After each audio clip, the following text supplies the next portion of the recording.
Hola, ¿qué tal? ¿Cómo están? Bienvenidos a un nuevo video. En este caso vamos a trabajar los lineamientos para la atención del intento de suicidio en adolescentes. Sí, vamos a presentar un resumen de el texto eh, con ese mismo nombre del año 2012, emitido por el Ministerio de Salud. Se los muestro. Es esta ficha. Vamos a leer un resumen, una puntuación para que ustedes puedan luego profundizar en el estudio de este material de una manera más sencilla. Eh, Simplemente se los voy a leer. Bueno, los invito a seguirlo, si lo van a seguir del texto, con el texto en mano, y si no, lo pueden usar como una introducción para después abordarlo de manera más profunda. Hoy, para este video, en esta oportunidad, elegí una biblioteca de fondo, una bella biblioteca, como pueden ver, para que nos acompañe en en la lectura del resumen. Después a la derecha está el logo del canal, ¿sí? Los invito a suscribirse si todavía no lo hicieron. Tienen que hacerlo abajo, donde dice suscribirte, y marcar la campanita para que les llegue el aviso de los videos que voy a ir subiendo. De paso, bueno, si me sugieren o solicitan algún tema, lo mismo les va a llegar el aviso cuando tengan marcada la campanita y estén suscriptos. Después abajo están mis datos por cualquier cosa que quieran consultarme, comentarme y quieren que sea en privado. Y arriba tenemos el título del texto que vamos a empezar a leer ahora mismo. Vamos a comenzar con el prólogo, ¿sí? El prólogo dice lo siguiente. Dice: el Programa Nacional de Salud Integral en la Adolescencia, PNSIA, PNSIA, y el Programa Nacional de Patologías Mentales Severas y Prevalentes identifican el intento de suicidio como una de las problemáticas de mayor importancia en la situación de salud de los y las adolescentes, junto al consumo episódico excesivo de alcohol y el embarazo no planificado, y se han definido como ejes prioritarios para su abordaje sociosanitario. Las defunciones en adolescentes por suicidio indican un aumento de los mismos en los últimos 20 años y un crecimiento exponencial de las consultas por intento de suicidio en los servicios de salud, situación que requiere de una intervención efectiva. Dicha atención puede ser realizada en servicios de emergencia u otros ámbitos sociosanitarios. Es importante efectuar una atención en red, priorizando un abordaje comunitario y un seguimiento territorial, promoviendo la accesibilidad al sistema. ¿Sí? Este es un pequeño resumen del prólogo del texto. Vamos a pasar a la introducción. Vamos a comenzar con el marco conceptual, que es el primer ítem de la introducción. Dice así: en los últimos años hemos asistido a un importante aumento en la cantidad de adolescentes y jóvenes que ingresan a los servicios de salud por consultas vinculadas a intentos de suicidio y otras conductas autolesivas. Este documento se propone ofrecer lineamientos para que profesionales y equipos de salud puedan brindar a los adolescentes una atención de urgencia adecuada en el marco del respeto y del cumplimiento de los derechos y de acuerdo a la red local de servicios de salud. El suicidio es definido por la Organización Mundial de la Salud en el 2010 como el acto deliberado de quitarse la vida. La representación más extendida sobre el suicidio está asociada a una imagen de un acto individual con un propósito claro. Sin embargo, cada vez más este evento de la vida humana es considerado en toda su complejidad, teniendo un alcance colectivo como problema sanitario y social. Las conductas suicidas abarcan un amplio espectro, desde la ideación suicida, la elaboración de un plan, la obtención de los medios para hacerlo, hasta la posible consumación del acto. Si bien no pueden asociarse de manera lineal y consecutiva, es fundamental considerar el riesgo que cada una de estas manifestaciones conlleva más allá de la intencionalidad supuesta. Acá en un recuadro dice: a los fines de este documento se considera intento de suicidio a toda acción autoinfligida con el propósito de generarse un daño potencialmente letal, actual y o referido por él o la adolescente o por el acompañante o el referente que informe sobre el mismo. Entonces, a eso se le considera intento de suicidio, a toda acción autoinfligida con el propósito de generarse un daño potencialmente letal. Ya sea que se trate de un acto actual o referido también por el adolescente o la adolescente y o por el acompañante o el referente.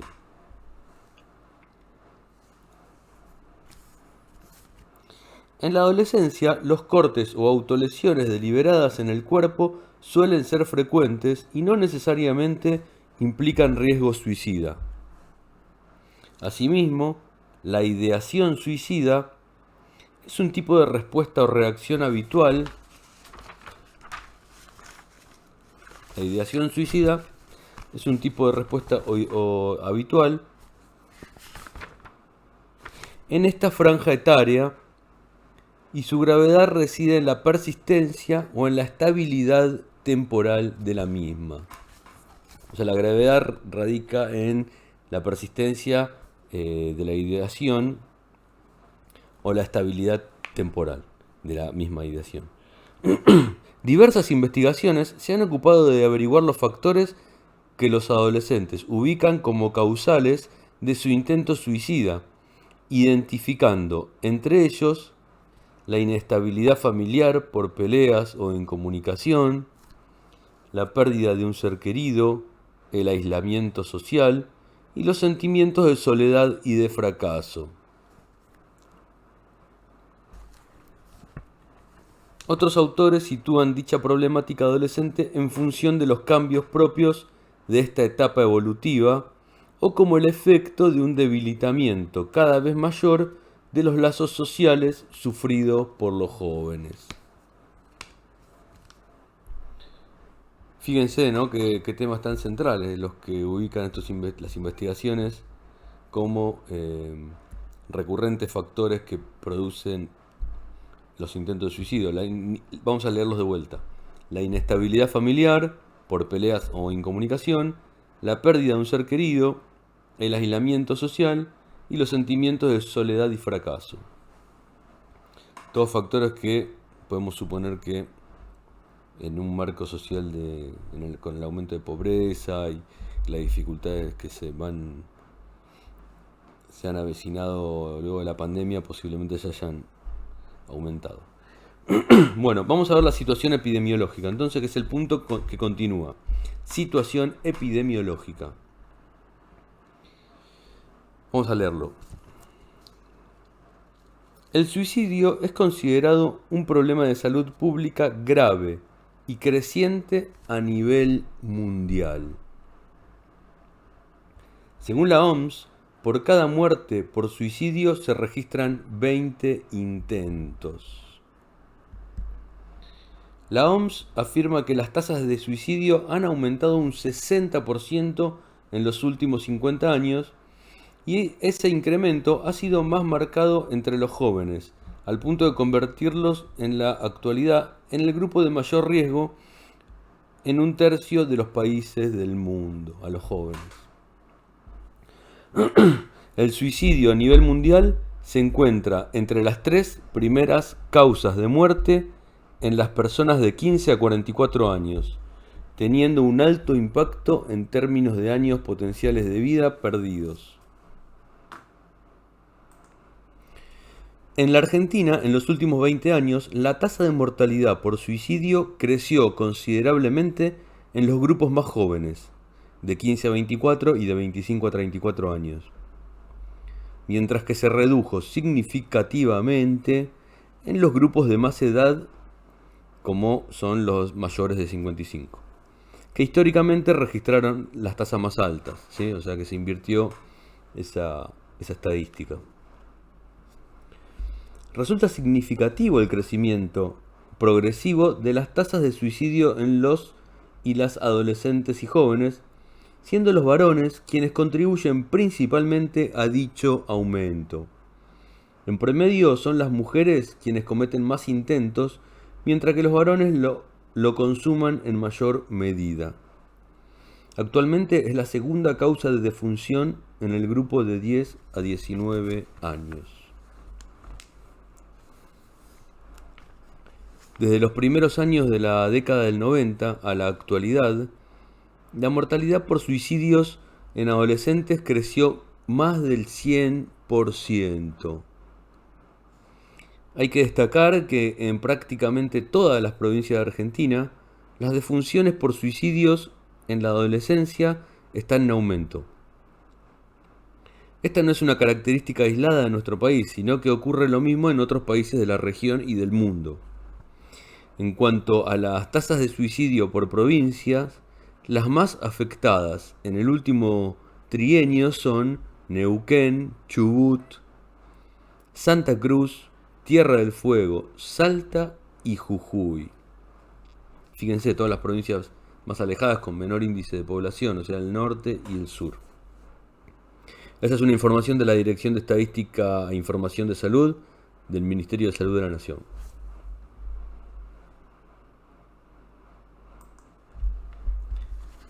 Bien, vamos ahora a es en la página 13 de este texto, emitido por la Dirección Nacional de Salud Mental y Adicciones. Vamos a ver el marco general de la atención, ¿sí? El punto 1 son los aspectos legales en la atención del intento de suicidio en la urgencia. Vamos a ver lo que dice. Siempre tengan en cuenta que es un resumen del texto esto que estoy leyendo. No es el texto completo, es un pequeño resumen, un punteo. Bueno, entonces, los aspectos legales en la atención del suicidio en la urgencia. Toda persona que realizó un intento de suicidio tiene derecho a ser atendida en el marco de las políticas de salud y la legislación vigente.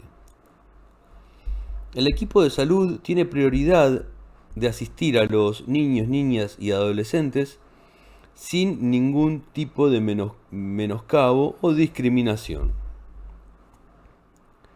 El Código Penal no califica el intento de quitarse la vida como un delito. El artículo 19 de la Constitución argentina establece el principio de autonomía personal, reconociendo el derecho de las personas a decidir libremente sobre su propia vida y su propio cuerpo, impidiendo al Estado y a cualquier sujeto interferir en dichas decisiones adoptadas libremente por la persona. Por lo tanto, no se debe denunciar a la policía ni adoptar medidas de encierro por intento de suicidio. Toda lesión grave se deberá denunciar ante la autoridad fiscal, judicial y o policial para que investigue si se haya configurado alguno de los delitos de lesiones previstos por el Código Penal. Artículos 89 a 94. Deber que le corresponde al profesional de la salud en ejercicio de su función. Si el paciente ingresa portando un elemento de letalidad que implica riesgo para sí o terceros, teniendo en cuenta los principios de accesibilidad, seguridad y cuidado en la prestación de salud, el profesional deberá tomar los recaudos necesarios para el apartamiento de dicho elemento.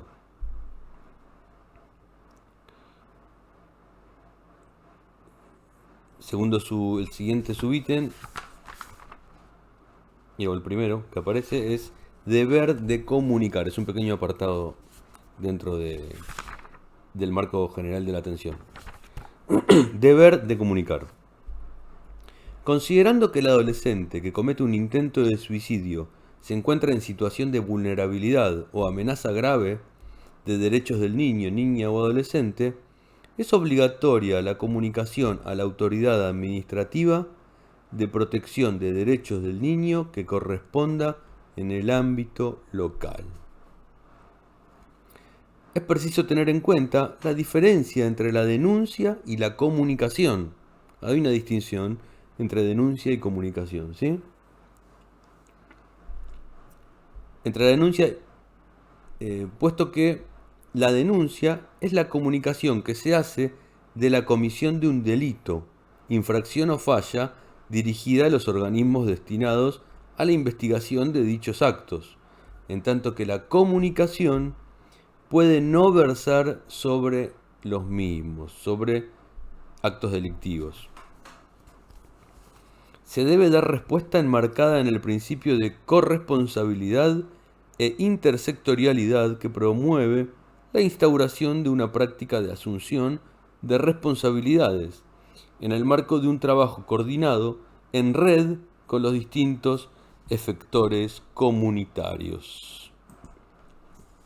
Bien, siguiente apartado, consentimiento informado.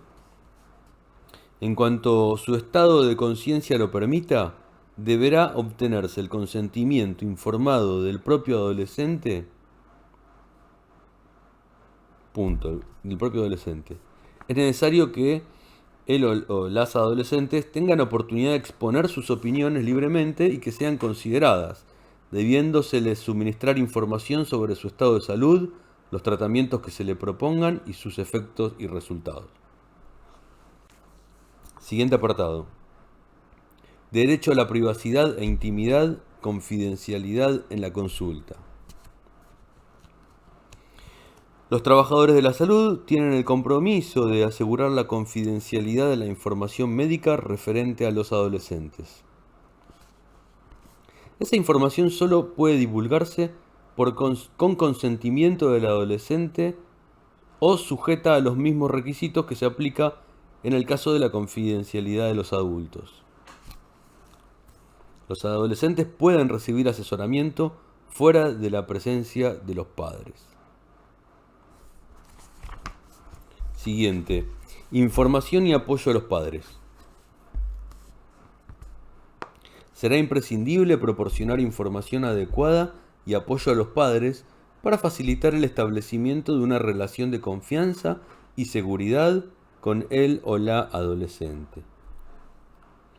Prestar especial atención a entornos familiares generados de un mayor marco de violencia para él o la adolescente, abuso, violencia, abandono o maltrato, y que requieran una estrategia terapéutica específica. Hay que prestarle atención, ¿no?, a los entornos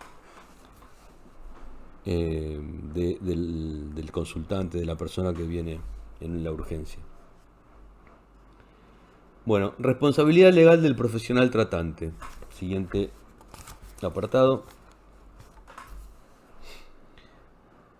Recuerden que siempre tengan alguna duda o quieren volver a escuchar, pueden poner pausa y volver a escuchar el apartado que acabo de leer. Si quieren volver, si tienen alguna duda o quieren tomar alguna nota. Bueno, responsabilidad legal del profesional tratante. Es de obligación de medios, procesos y no de resultados, debiendo instrumentar todas las medidas de atención posible.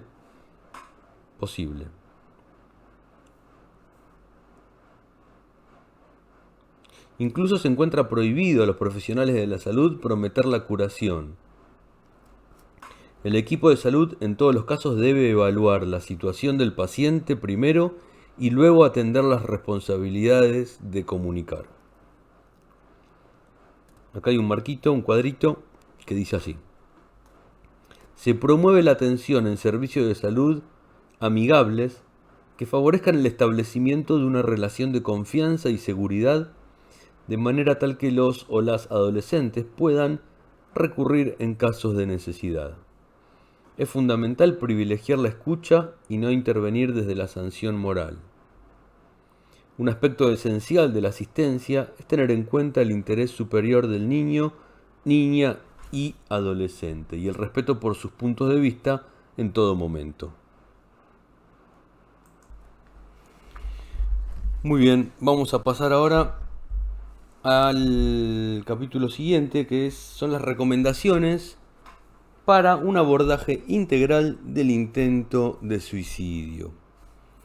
Comienza aquí en la página 17 con un pequeño flujograma de la atención. Lo voy a leer y después vamos a ir avanzando con cada uno de estos ítems haciendo un punteo. Está señalado acá como en primera medida la detección del intento de suicidio.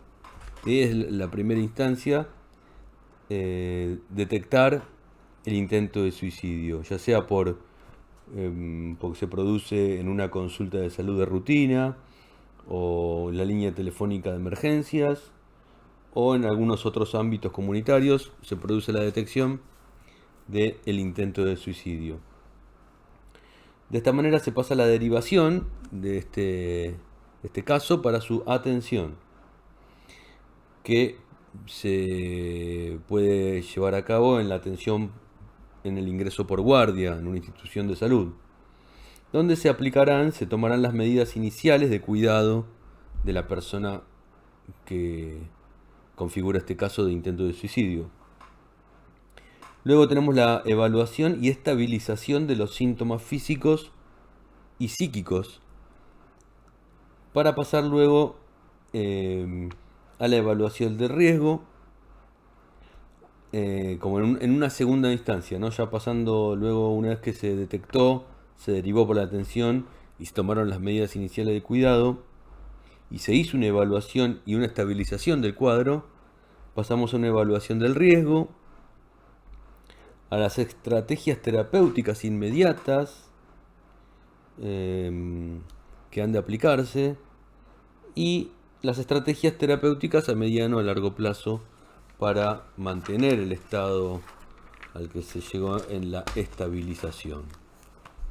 Antes de pasar a hacer un punteo de cada uno de estos ítems, les voy a leer que hay un cuadro acá en la página 19 que me parece que es muy interesante, porque versa sobre los mitos que circulan sobre el intento de suicidio. Me parece que es muy instructivo, ¿no? Porque es un cuadro de doble entrada. En una columna tiene afirmaciones que están relacionadas con la ficción o el pensamiento de sentido común, o un poco alejado de la realidad, y del otro lado lo que realmente suele suceder, y acá está volcado, por lo visto, la experiencia y el estudio de corte científico que da cuenta, y estadístico, que da cuenta de lo que en realidad suele suceder con los casos de intento de suicidio. Por ejemplo, en la ficción, el cuadro de la ficción, la primera entrada dice: las personas que hablan de suicidio no cometen suicidio. Esa es una afirmación que suele hacerse desde el desconocimiento. La realidad es que la mayoría de los suicidas han advertido sobre sus intentos de suicidio, sobre sus intenciones. En general, el suicida tiende a avisar sobre sus intenciones. Segunda afirmación de ficción: los suicidas tienen toda la intención de morir. La realidad es que en la mayoría de ellos es ambivalente esta intención, digamos, no es algo rotundo, definido de manera unilateral y plena, digamos. Hay una ambivalencia respecto de esta situación de muerte.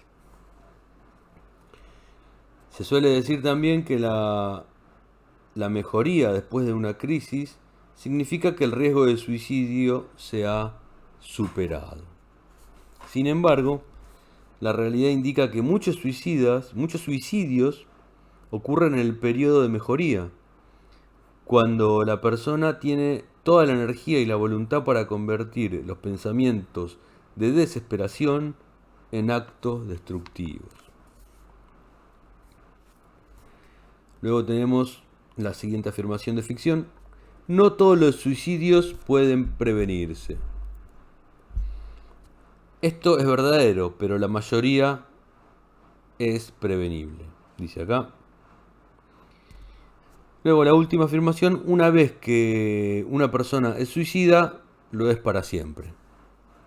Acá dice que la realidad indica que los pensamientos suicidas pueden regresar, pero no son permanentes y en algunas personas pueden no volver nunca más. Me parece muy interesante este cuadro, así que ahora, habiéndolo leído, vamos a pasar al punteo del flujograma de la atención del intento de suicidio que les comentaba recién. Bueno, vamos a leer entonces el punto 1, que es la detección del intento de suicidio. La detección del intento de suicidio. La detección de conductas autolesivas es siempre una urgencia. Siempre es una urgencia la detección de conductas autolesivas. Puede ser realizada en servicios de emergencia o en otras instancias de atención, dependiendo de la vía de ingreso al sistema de salud. Se puede detectar la urgencia en una consulta de salud a través de una línea telefónica o en otros ámbitos comunitarios. Toda derivación a un servicio de emergencia deberá efectuarse con un integrante del equipo de salud. No se deberá enviar únicamente a la persona y o a su acompañante vincular con nota de derivación. O sea que si surge la detección de un caso, no se lo puede enviar al equipo de salud con una nota, con una derivación, sino que hay que acompañarlo personalmente.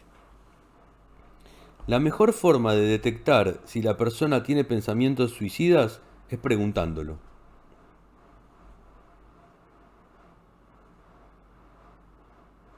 Contrariamente a lo establecido en la creencia popular, hablar del suicidio no provoca actos de autolesión. Por el contrario, les permite hablar acerca de los problemas y la ambivalencia con la que están luchando, percibiendo que pueden ser ayudados y en muchos casos aliviando al menos momentáneamente la tensión psíquica. Aún en las situaciones más graves, es recomendable no perder de vista que se trata de una conversación donde urgencia no siempre es sinónimo de prisa. Se puede conversar con alguien de situaciones sumamente urgentes, pero si el diálogo es apresurado y centrado en el documento que se debe completar, resulta difícil establecer una relación de confianza para que quien consulta exprese emociones y sensaciones, generalmente confusas y dolorosas. Es recomendable que durante la conversación se emplee un lenguaje sencillo y claro, y se adopte una actitud de respeto e imparcialidad en todo momento.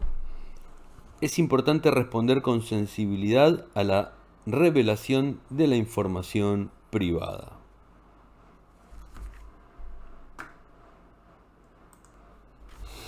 Muy bien, vamos a ver el punto 2, que son las medidas iniciales de cuidado, ¿sí?, que hay que tomar en estos casos. La intervención debe favorecer una atención receptiva y humanitaria en un ambiente de privacidad, intimidad y disponer del tiempo necesario para generar una relación de confianza, prestando cuidado al posible malestar emocional asociado a los actos de autolesión. La persona no debe permanecer en ningún momento sola.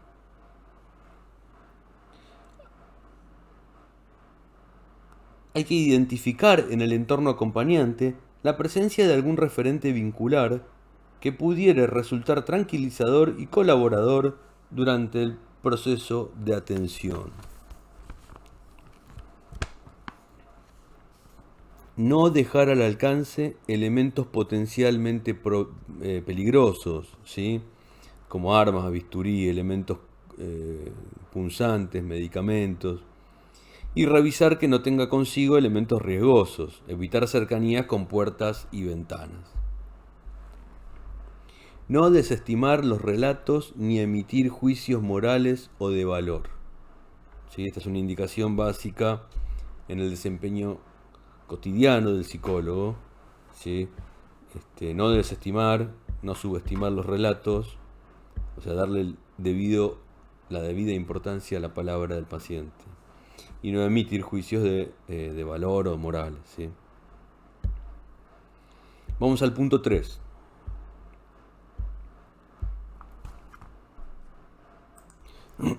Muy bien.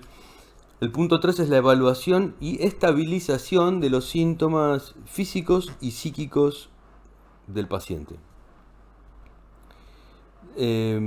Vamos a ver la evaluación. Aquí, bueno, lo primero que indica es la evaluación médico-clínica completa que debe realizarse en todos los casos, independientemente del motivo específico de la consulta. Se deben chequear los signos vitales, esto es todo para el médico, ¿verdad? Los signos vitales, realizar el examen físico completo, evaluar específicamente los probables signos de abuso sexual o maltrato, pesquisar signos físicos de ingestión de alcohol o drogas de abuso y otras sustancias tóxicas, embarazo, evaluar la presencia de embarazo y el estado de conciencia y estado psíquico global. Aquí es donde aparece el psicólogo también en la evaluación psíquica, ¿sí? El examen psíquico global es indispensable para la toma de decisiones en la asistencia inmediata de la persona con conductas autolesivas. Puede ser realizado por el profesional médico de la salud o integrante del equipo a cargo. Hay que chequear el estado de la conciencia, o sea, si la persona está vigila o obnubilado, si hay confusión inconsciente o hipervigilancia. Hay que chequear evaluar el grado de orientación autopsíquica y alopsíquica. El estado cognitivo global hay que evaluar. La atención, la concentración, la memoria. Cada uno de estos ítems nos van a abrir caminos de hipótesis diagnósticas. Luego el aspecto físico, hay que prestarle atención al aspecto físico en cuanto al descuido, ¿sí? La vestimenta extravagante o bizarra, falta de higiene que puede haber, y siempre teniendo en cuenta el contexto social y cultural y etario en el que trae la persona, ¿verdad? O sea, lo relativo de esto, porque para alguien de un determinado contexto sociocultural puede que traiga una vestimenta desarreglada, pero para otro esa misma vestimenta no lo sea. Después el estado motriz, el trastorno del comportamiento gestual y motor constituyen una forma privilegiada de expresión patológica, ¿sí? Por ejemplo, la inquietud, el desasosiego, la hiperactividad motriz, impulsividad, excitación, inhibición, catatonia. Luego hay que tener en cuenta la actitud del paciente, si es colaboradora, reticente, querellante, agresiva, inhibida.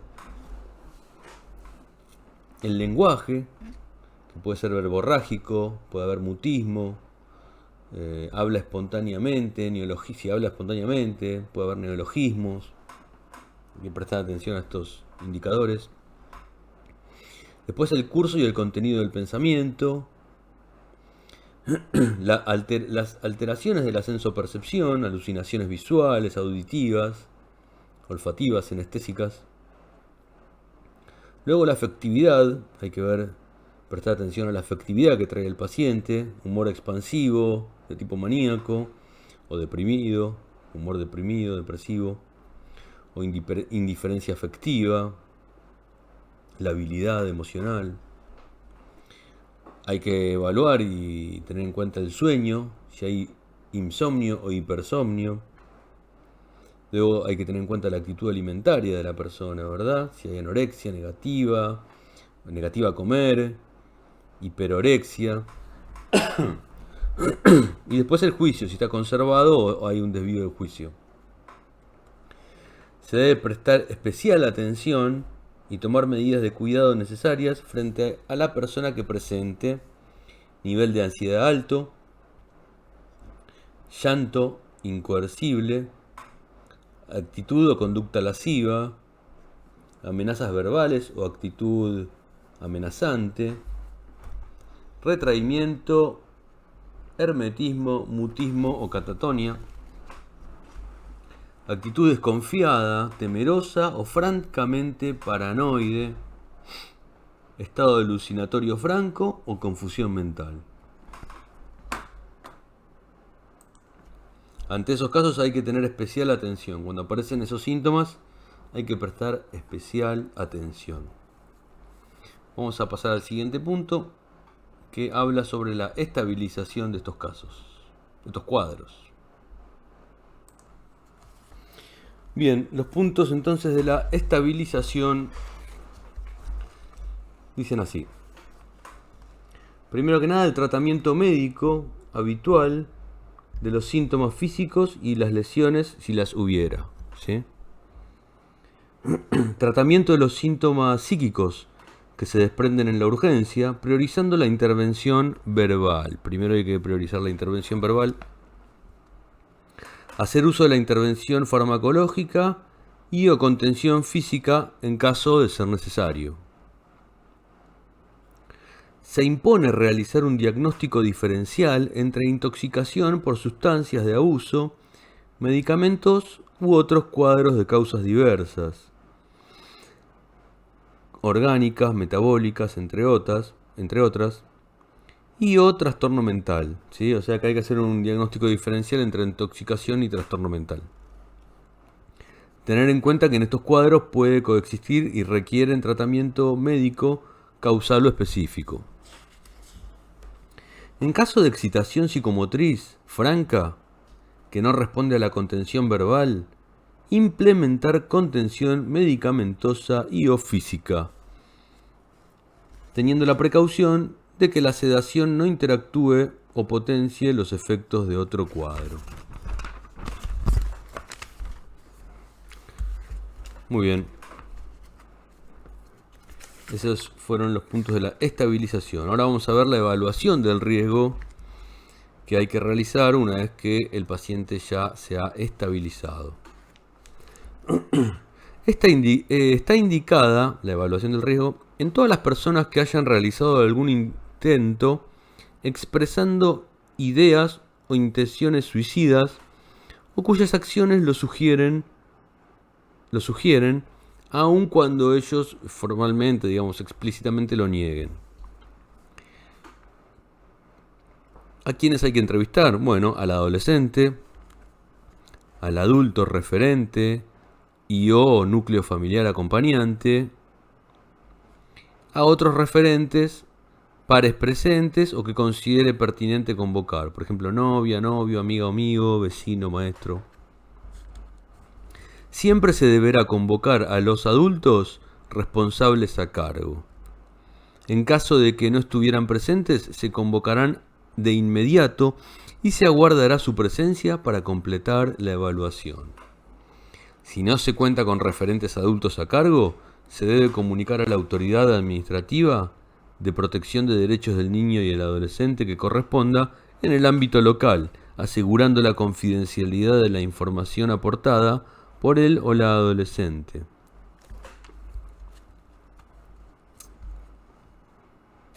Se recomienda evaluar los siguientes factores. A. Los factores de riesgo. Sexo varón. El sexo masculino es considerado en sí mismo un factor de riesgo en estos casos, ya que el mayor porcentaje de intentos graves y suicidios consumados corresponden a los varones. La letalidad del método está determinada por la peligrosidad para la integridad física en sí misma. también por la percepción que la persona tenga de ella, no siempre coincide con la letalidad real. Luego, la letalidad alta es lo que hay que evaluar, o sea, el ahorcamiento, las armas de fuego, arrollamiento por vehículos, lanzamiento de altura, intoxicaciones con gas, electrocución y demás. Bueno, también la intoxicación por elementos altamente tóxicos, heridas cortantes o profundas, todo eso hay que evaluar como factor de riesgo, ¿no? La elección de la letalidad en la elección de los métodos para llevar adelante el acto suicida, la autolesión. Luego tenemos la letalidad moderada y baja, que es la ingestión de sustancias o medicamentos de baja toxicidad, cortes leves o escasos y superficiales, o cualquier otra conducta de autoagresión de características tales que no hubieran podido ocasionar daño severo. El método utilizado siempre deberá ser considerado en el contexto de la existencia de plan autoagresivo y del grado de impulsividad.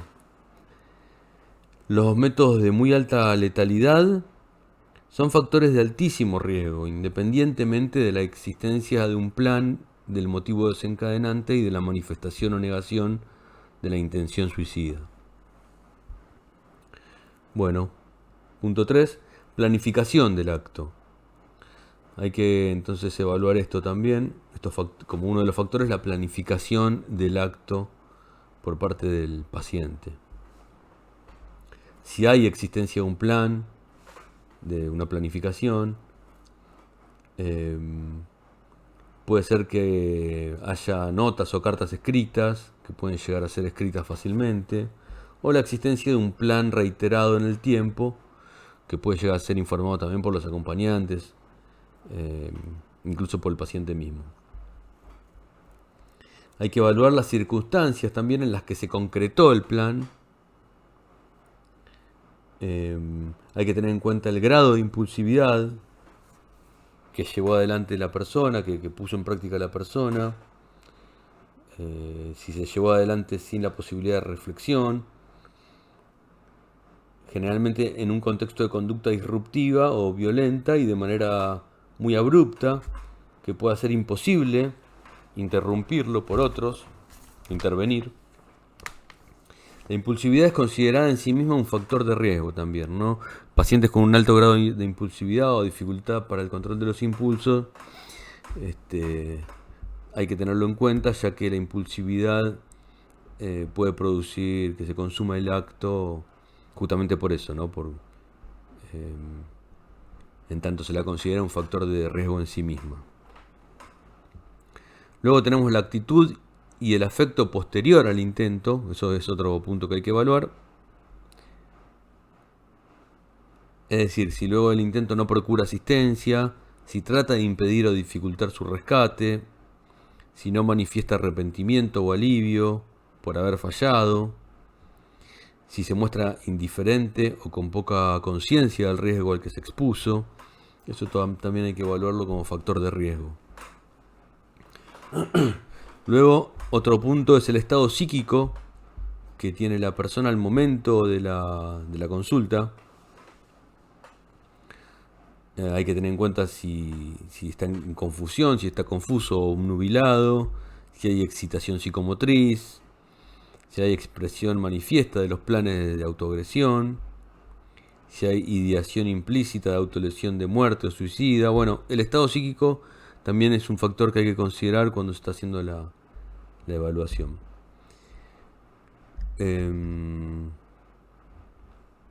Luego hay que tener en cuenta la existencia de intoxicación o consumo de sustancias, si hay acción autolesiva repetida o presencia de trastorno mental previo, ¿no? Hay que tener en cuenta si previamente hay trastornos mentales como depresión, manía o hipomanía, esquizofrenia o antecedentes de tratamientos de salud mental.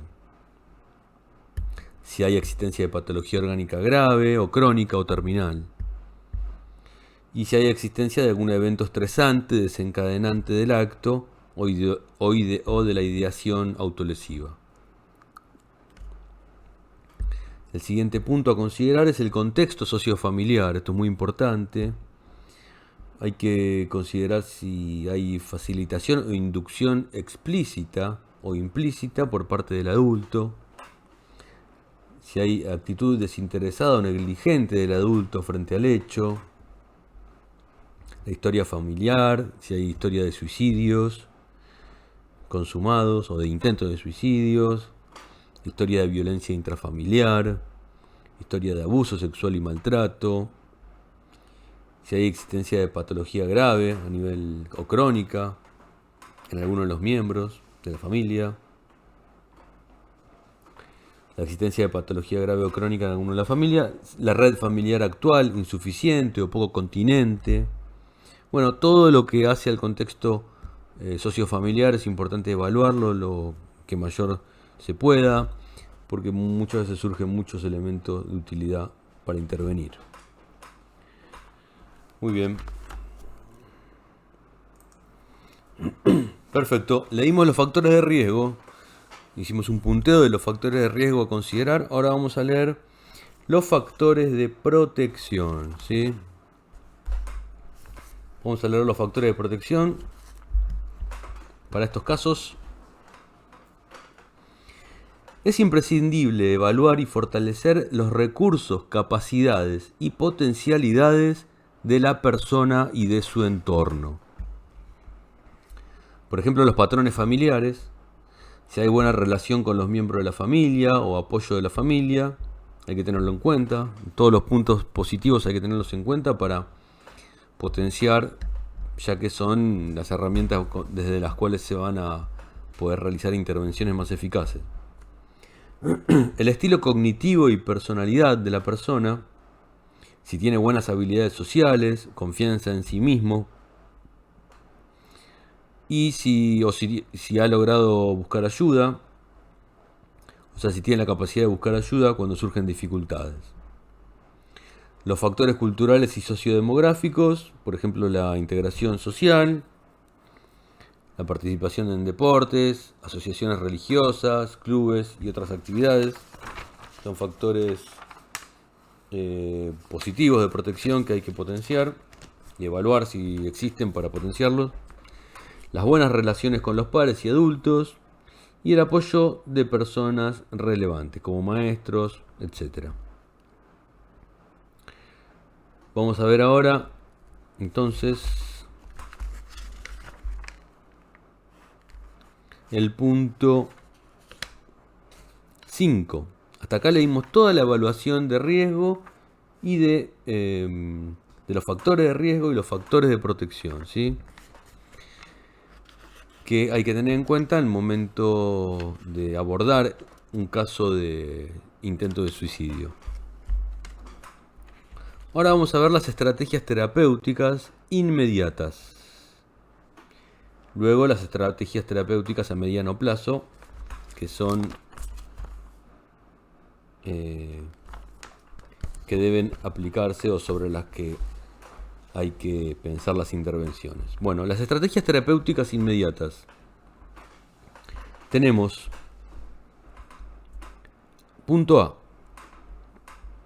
la internación o permanencia en guardia o sala del hospital polivalente para observación, evaluación por profesional de la salud mental en un lapso no mayor a 48 horas. No se debe indicar derivación a institución monovalente de salud mental. B: alta institucional y tratamiento ambulatorio de salud mental.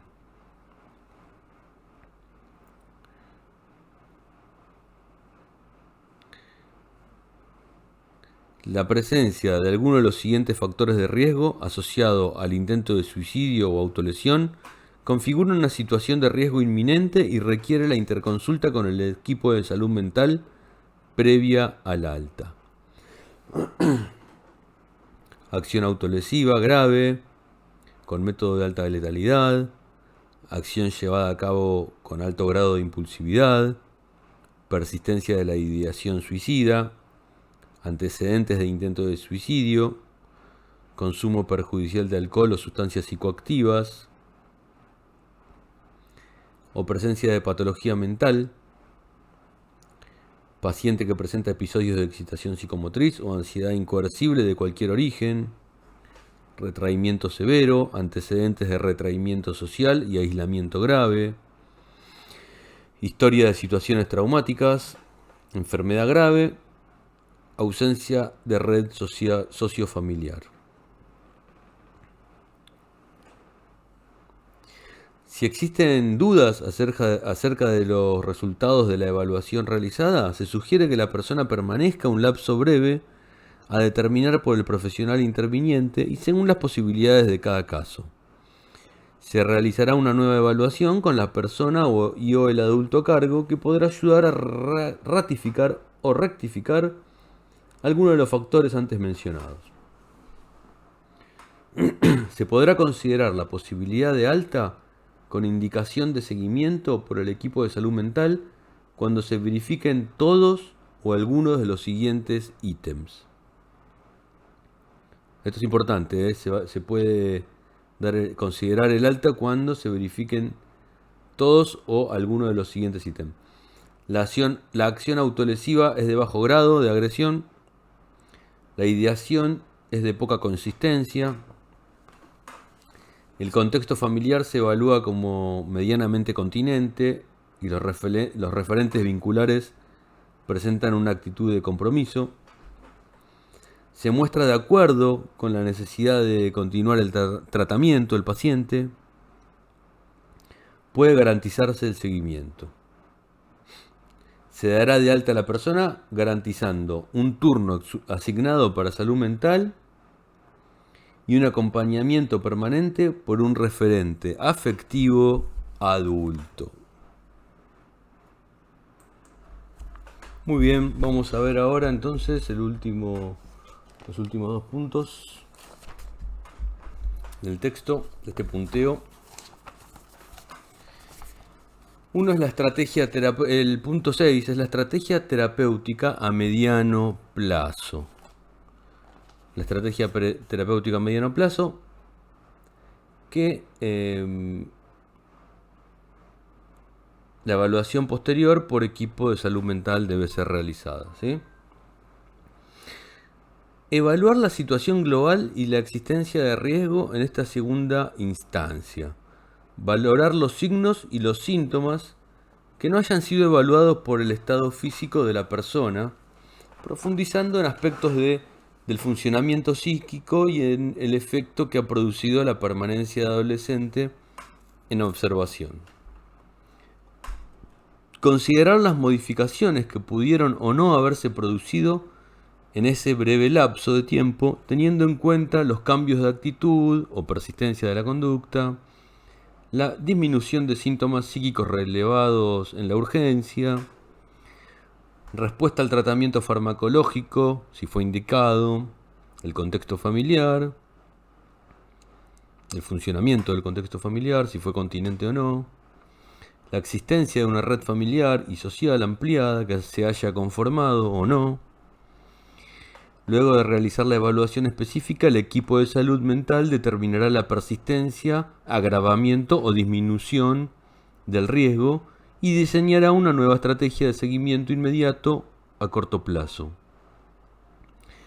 En los casos de mayor gravedad, no es esperable que la situación de riesgo se modifique en ese corto tiempo. Con frecuencia, la intervención del equipo de salud funciona como ordenadora, tanto para la persona como para su familia. Es fundamental el registro en el libro de guardia y en la historia clínica, en donde consta lo actuado, diagnóstico, pronóstico, evolución, evaluación de riesgo y las razones que motivaron la estrategia. Muy bien. En relación al ámbito de tratamiento, vamos a nombrar algunos puntos. La permanencia en el hospital general y seguimiento por especialidad, la alta de la internación y tratamiento ambulatorio de salud mental. Si no se puede garantizar las condiciones de cuidado en la institución, se debe proceder a la derivación a otro hospital o clínica. Y si la persona está en seguimiento ambulatorio, hay que ratificar dicha estrategia o indicar su internación si así lo amerita. La estrategia de tratamiento ambulatorio incluye el tratamiento terapéutico individual, el control de salud mental periódico y farmacológico, si lo hubiere, las entrevistas periódicas con el adulto conviviente a cargo, entrevistas con el núcleo familiar y seguimiento durante un plazo mínimo de 6 meses, además de apoyo psicosocial. En relación a la indicación de evaluación de salud mental y eventual control farmacológico por especialista, hay que realizar una evaluación interdisciplinaria en el lapso determinado por los profesionales actuantes.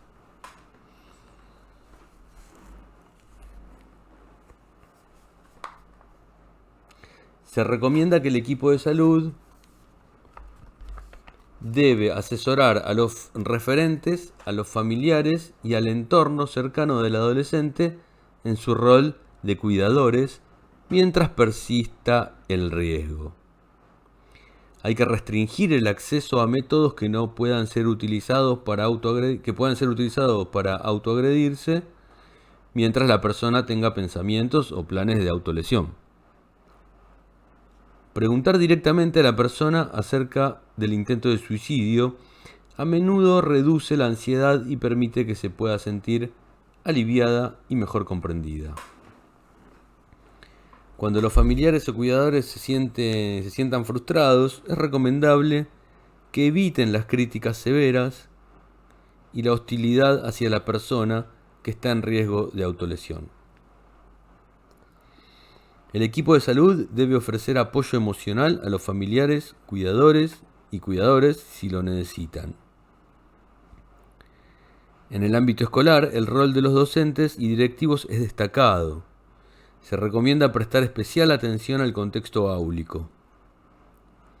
Fortalecer la articulación con las instancias administrativas y legal según corresponda. Organismos de protección de derechos del adolescente, del ámbito judicial, etc.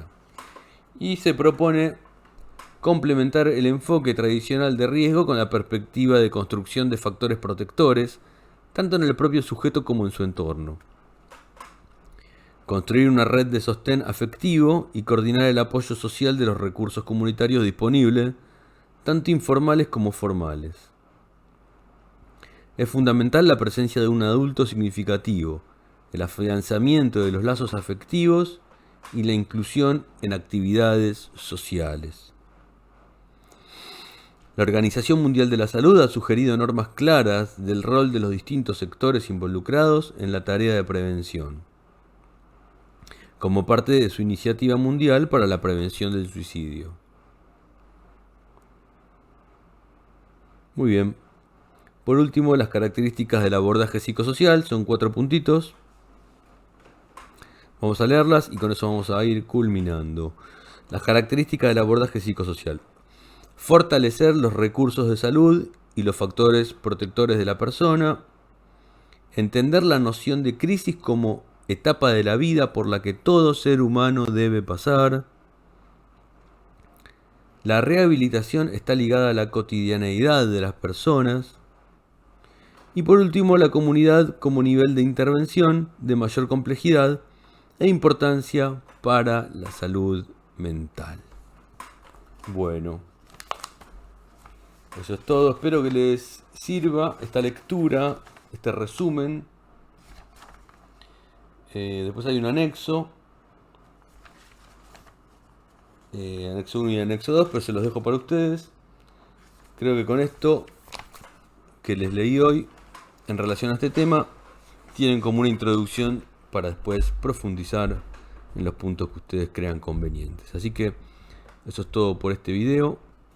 Espero que les haya servido. Les dejo un saludo, un fuerte abrazo y nos vemos en el próximo video. Chao, gracias.